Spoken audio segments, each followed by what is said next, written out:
Lanjut Budum. Nah ini juga mungkin sebelum gua lanjut untuk game yang kedua, gua mau bilang kayaknya kalau ini jadi game yang ketiga atau apapun yang terjadi ya, kayaknya Blacklist gua upload pagi kali ya, subuh-subuh. Enggak subuh-subuh sih, jam 8 jam 7-an lah gitu. Jadi lebih fresh aja gitu nontonnya ya kan. Jadi gua upload sekalian 3. Gua recordingnya tetap sekarang, tapi uploadingnya pagi. Gimana menurut kalian? Tulis di kolom komentar. Dan gua lanjut untuk NXP versus Echo Philippines. Pakito Esme, nah, Pakitonya jungle, Rubinya Romar. Ini kayaknya bakal Marksman ya. Marksman sih, ya Bruno menurut gue masih menjadi salah satu pilihan Marksman yang punya kapabilitas critical damage yang tinggi ya, memaksa musuh untuk bikin blade armor dan Kadita mid lane sepertinya di sini. Jungle Cho ya. Oh iya, yeah, Jungle Cho. Sorry, Jungle Cho dan juga Kadita di Romer karena ada Valentina. Gue baru lihat Valentinanya barusan. Yawi. Ini Yawi Sanji ini dua sama Sanford lah lebih tepatnya. Ini bener-bener pemain yang menurut gue bikin Echo Philippines yang layer 1 ya. Ini kan layer 1 gue bilangnya. Ini strong banget men, serius. Menurut gue mereka bisa banyak banget bawain strat-strat gini. Oke, kemarin mereka bawa Assassin Jungler waktu lawan LSG Filipin. Dan sekarang mereka bawain tank jungler, fighter jungler. Opsi stratnya terlalu banyak sih. Bagus banget ini buat si Echo Philippine sendiri. Sehingga menurut gua mereka bisa membawa unique pick hero yang lebih banyak. Dan kayak akan gameplay, lu bisa bawa macam-macam jadinya. Nggak terbatas di hero pool yang itu-itu aja. Bagus sih kalau udah ada tim yang kayak gitu. Udah mampunya 2 layer, cadangannya juga jago. Chow Jungle ya. Chow Jungle sih emang menang banget kalau lawan Pakito Jungle. Karena dia build tank juga kan. Ini kalau TZ kuat banget, sumpah kuat banget lawan burst-burstnya si Kaizen ini. Dari game yang pertama ya, gue liat-liat Kaizen ini bawa tipikal hero yang sangat memiliki dealing damage tinggi dan ya Petrify ya. Dia langsung kena damage deal yang lumayan banyak dan first blood. Apalagi Renege hitungannya pasti ngambil skill 1 untuk clear. Kalaupun dia ngambil skill 2 ya, itu kacau sih barusan berarti. Dia udah bakal kalah lane banget berarti di sini. Dia kalah lane, dia bisa kena freeze lane juga, dia kehilangan Kramer kayaknya. Sanford tapi level 2. Oh enggak, Kaizen enggak kehilangan Kramer, berarti emang dia sisirin bawahnya dulu. Bener-bener abis jadinya. Sehingga Sanford nggak bisa ngambil untuk di area Kramernya. Nggak ada jungle yang keambil dan Kaizen bisa level yang keempat.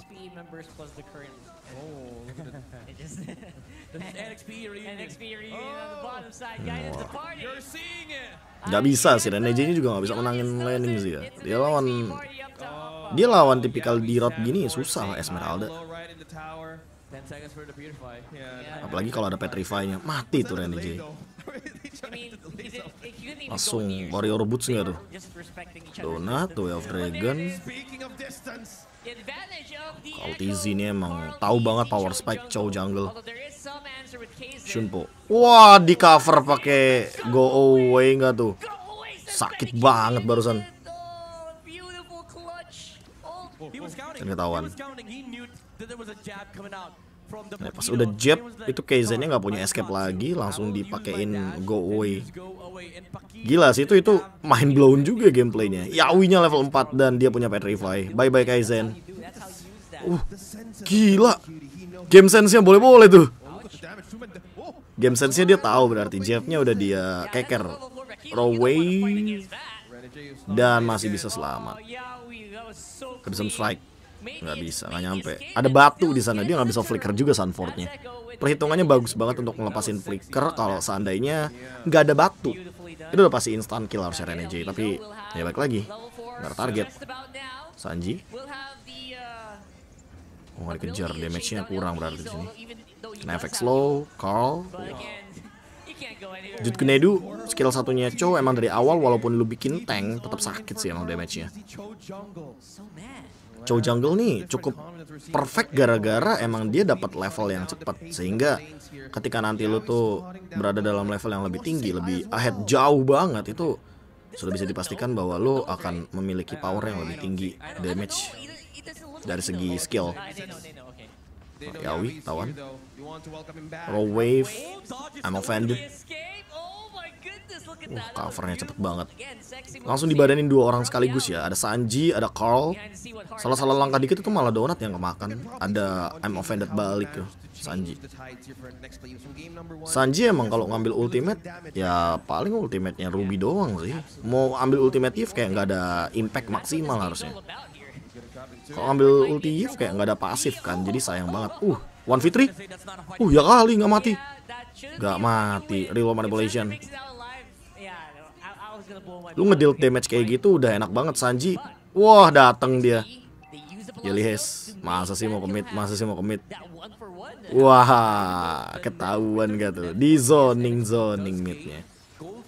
Mau gak mau harus bareng sama minion. Raw wave nggak dapet. Top lane terlalu banyak team fight yang menurut gue sangat menguntungkan Echo sih dari 4 menit game pertandingan kita. Lu lihat kayak dari Sunford lawan Rene J-nya aja menurut gue dia bener-bener apa ya, one sided banget.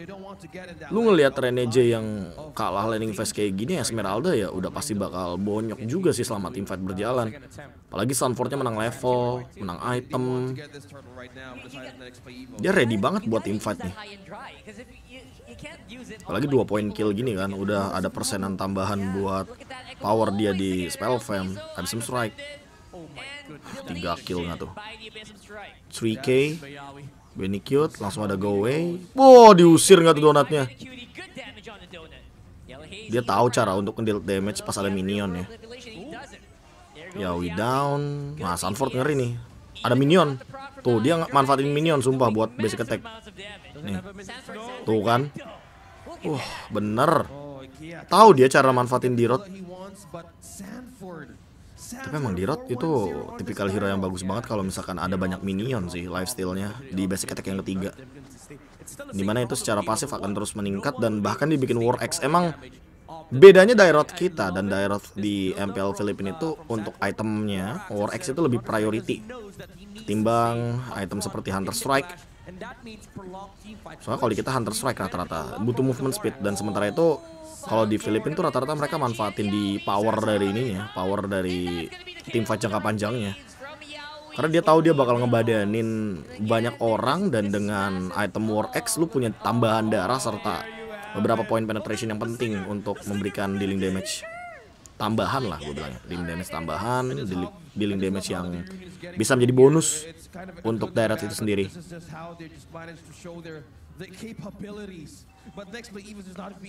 Carl, dia punya retri. Gila sih, ini gold lanernya cuma di geng sama cowok aja udah acak adut banget nih si Donat. Lu bayangin kalau misalkan Sanjinya juga geng ke atas. Dari tadi Sanji gengnya ke bawah soalnya. Ketika ke atas, sebenarnya Yelihe sudah sempat untuk menghadang beberapa kali, apalagi memberikan efek slow. Dan Ruby sama Yves ini kan combo yang menjengkelkan ya. Walaupun punya dash buat Valentina, tapi Valentina kan nggak setebel itu. Valentina tebel tuh kalau bikin combo Clock of Destiny gitu kan. Sementara sekarang rata-rata Valentina udah jarang loh bikin Clock of Destiny. Bizo, wow dikejar. Raw wave. Nah, Sanji bikin Genius One, artinya item pertamanya Enchanted Talisman. Enchanted Talisman, Genius One Divine Glaive, terus nanti bikin Holy Crystal atau bikin Oracle dulu pokoknya. Antara dua opsi itu. Sepatunya sepatu Magic. Magic Shoes. Jadi cooldown reduction.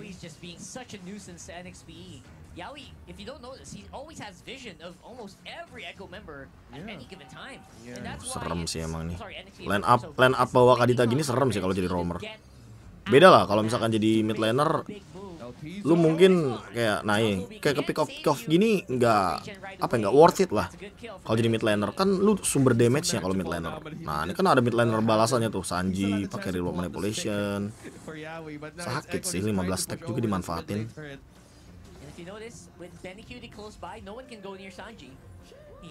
Kacau sih. Pedih. Abysm Strike. Itu Direct-nya udah menang jauh banget tuh. Udah mau punya Domi Ice, punya War X, itemnya lengkap banget. the rest of Echo members just going around and waiting for NXPE here to make a move. Emang buat tank killer lah ini hitungannya. War X, nah dia mau ke Heptasis kah? Soalnya ada Fury Hammer sama penambah darah Sanji.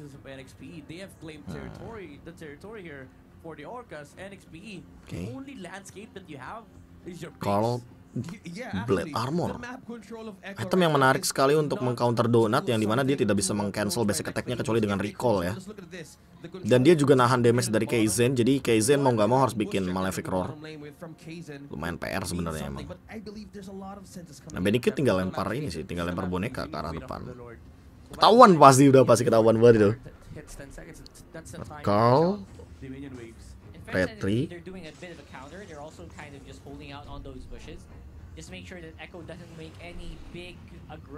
Ini gila sih kalau misalkan emang di freeze lane kayak gini.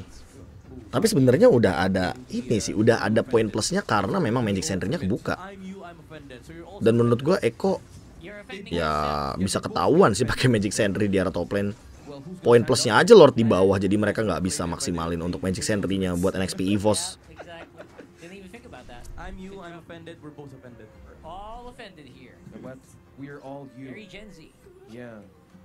Ya, 4 pemain, Council Play kah? Gila, bawahnya bener-bener gak dihancurin, persis kayak RC Filipin. Mereka maksimalin power dari Magic Sentry, Lordnya ke atas, bawahnya baru dihancurin. Magic Sentry kepake jadi gak guna. Carl, oh gak dapet dia. Yawi, di cancel. Itu fatal sih. Lu ada Lord, terus tiba-tiba jadi fight 5 lawan 4 kan. Musuh lu yang 5 udah pasti lebih diunggulin di sana. Dan Carl juga nggak bisa numbangin ke arah Esmeralda karena emang bukan target yang optimal di sana. Sakit.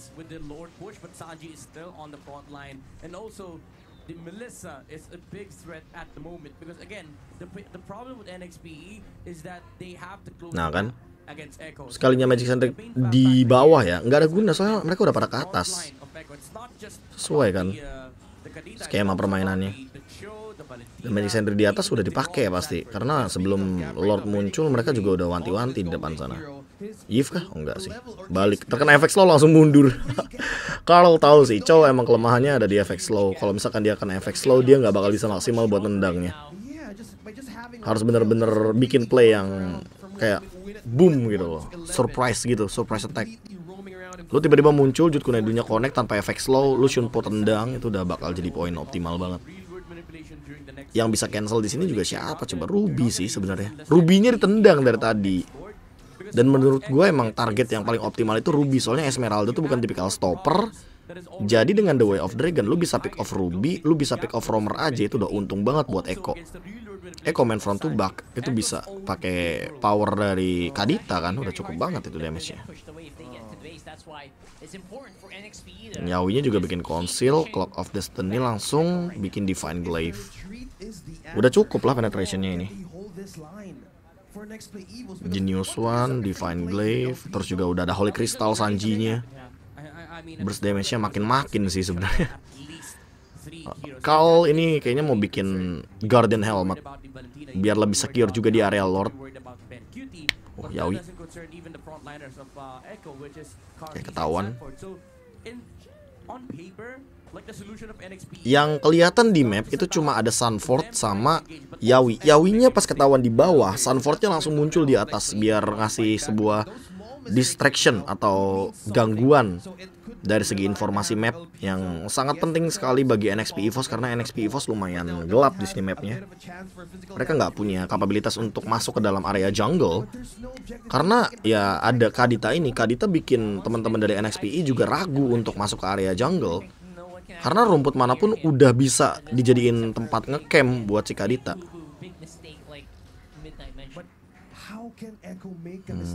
Lordnya langsung muncul ya. Kaizen di mid, Elvizo, Yawi di belakang. Yawinya sih belum dapat posisi ya, jadi susah. Oh, ketahuan tuh dia.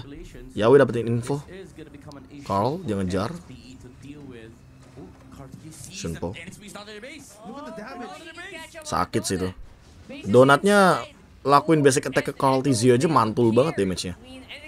Blood Armor sih emang kacau sih. Harus ada Malefic sama DHS atau enggak minimal Husklow. Raw Wave, Purify.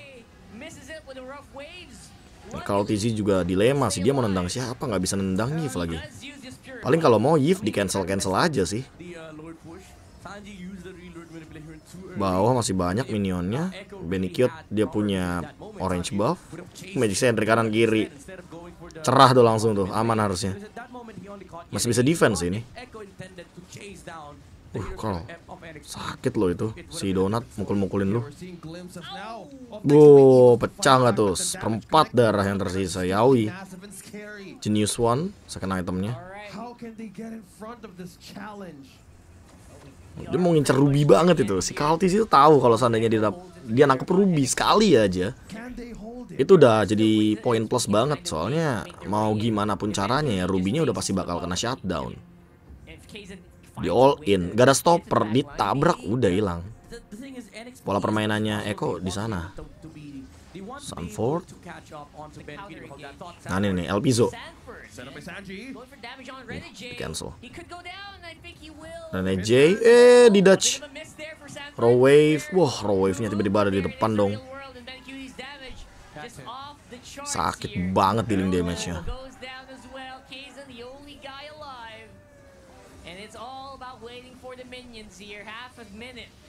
Gak bisa strike. Ini Kaizen bisa defense ya. Udah GG dong. Iya udah GG dong. Iya benar. Gak bisa sih. Itu Kaizen udah pasti mati. Gila. Disemprot pakai skill satunya Sanji aja udah bonyok dia ya. Ya, Echo Philippines dengan tempo permainan cepatnya seperti biasa. Mereka menangin laning phase, mereka 1v1-nya menang, terus juga ngasih pressure di setiap lini. Dan 2-0. Ini perfect win sih hitungannya. Kayak nggak ada serangan dari NXP EVOS yang bikin kayak Echo Philippines ini ragu buat maju, karena mereka ya udah tinggal nabrak aja sih. Dan menurut gue ini kayak gameplay yang emang ya itu Echo Express yang terkenal dengan pola permainan cepatnya. Jadi nggak kaget sih gue kalau ngeliat Echo permainannya temponya secepat ini. Jadi congratulations buat Echo 2-0. Dan kita lanjut buat Blacklist International versus RC Philippines. Stay di K-Breakdown.